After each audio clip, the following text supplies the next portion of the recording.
Good morning all students. आज हम हिंदी व्याकरण में उपसर्ग के विषय में जानकारी लेंगे। सबसे पहले परिभाषा देखते हैं। मूल शब्द के आरंभ में प्रयुक्त होकर उसके अर्थ को बदलने वाले शब्दांश उपसर्ग कहलाते हैं। उदाहरण: कु प्लस संग, अन प्लस पढ़। यहाँ प्रथम उदाहरण में संग मूल शब्द है जिसका अर्थ है साथ। इसमें को उपसर्ग जोड़ने पर एक नया शब्द बनेगा कुसंग, जिसका अर्थ है बुरी संगत।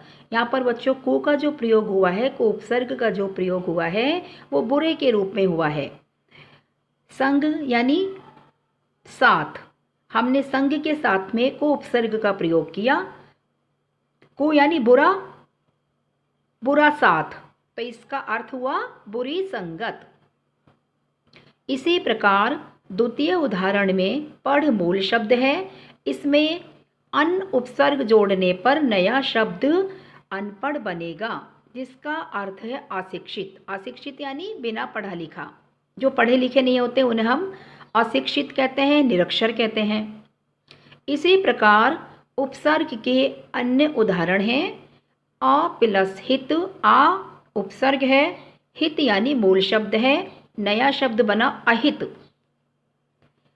अहित का अर्थ है बुरा होना। बे प्लस नाम, बे उपसर्ग है, नाम मूल शब्द है, नया शब्द बना बेनाम। इसका अर्थ है बिना नाम का। अभी प्लस मान, अभी उपसर्ग है, मान मूल शब्द है, नया शब्द बना अभिमान। अभिमान का अर्थ है घमंड।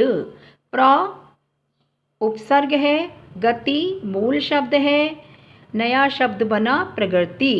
इसका अर्थ है उन्नति।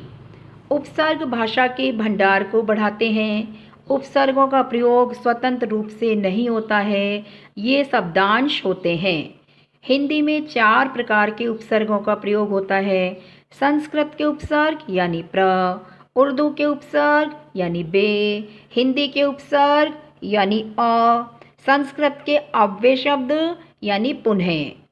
आज हमने बच्चों उपसर्ग की परिभाषा, किस तरह से उपसर्ग आगे लगने पर अर्थ में परिवर्तन कर देते हैं, मूल शब्द के आगे लगने पर अर्थ में परिवर्तन कर देते हैं, उसके विषय में पढ़ा।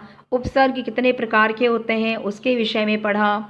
इन सबको आप हिंदी सेकंड की कॉपी में करें। धन्यवाद। Good morning all students. हमने उपसर्ग के विषय में पढ़ा था। आज हम प्रत्यय के विषय में जानकारी लेंगे। परिभाषा देखते हैं। सबसे पहले, जो शब्दांश मूल शब्द के अंत में लगकर नए शब्दों का निर्माण करते हैं वे प्रत्यय कहलाते हैं।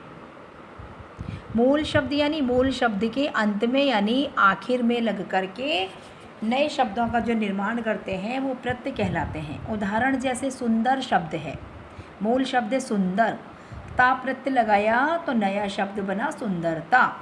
इसी तरह देखो मधुर, मधुर में हमने ता प्रत्यय लगाया, ये मूल शब्द है, तो इसी तरह बना मधुरता। अब हमने बाला प्रत्यय लगाया, मान लो जैसे रिक्शा शब्द है, रिक्शा मूल शब्द हो जाएगा, अगर हम उसमें बाला लगाते हैं तो रिक्शा वाला। तांगा, तांगा मूल शब्द है, तो उसके अंत में हमने बाला प्रत्यय लगाया तो आ जाएगा तांगा वाला। इसी तरह से ता प्रत्यय देखा हमने, बाला प्रत्यय देखा। अब देखिए बच्चों, देखिए प्रथम उदाहरण में मूल शब्द सुंदर में ता प्रत्यय लगने पर सुंदरता नया शब्द बनता है। इसी प्रकार दूसरे उदाहरण में मधुर में ता प्रत्यय लगने पर मधुरता शब्द बनता है। प्रत्यय 2 प्रकार के होते हैं बच्चों। पहला है कृत प्रत्यय, कि जो प्रत्यय क्रिया के धातु रूप के बाद लगकर संज्ञा और विशेषण शब्द बनाते हैं वह कृत प्रत्यय कहलाते हैं। जैसे फांस क्रिया के धातु रूप है, ई प्रत्यय लगाया फांसी। हंस क्रिया का धातु रूप है, इसमें ई प्रत्यय लगा हंसी। तद्धित प्रत्यय, जो प्रत्यय संज्ञा, सर्वनाम और विशेषण शब्दों के अंत में लगकर नया शब्द बनाते हैं वे तद्धित प्रत्यय कहलाते हैं। जैसे भारत संज्ञा है, ये प्रत्यय लगाया हमने, भारत मूल शब्द है, ये प्रत्यय लगाया, नया शब्द बना भारतीय।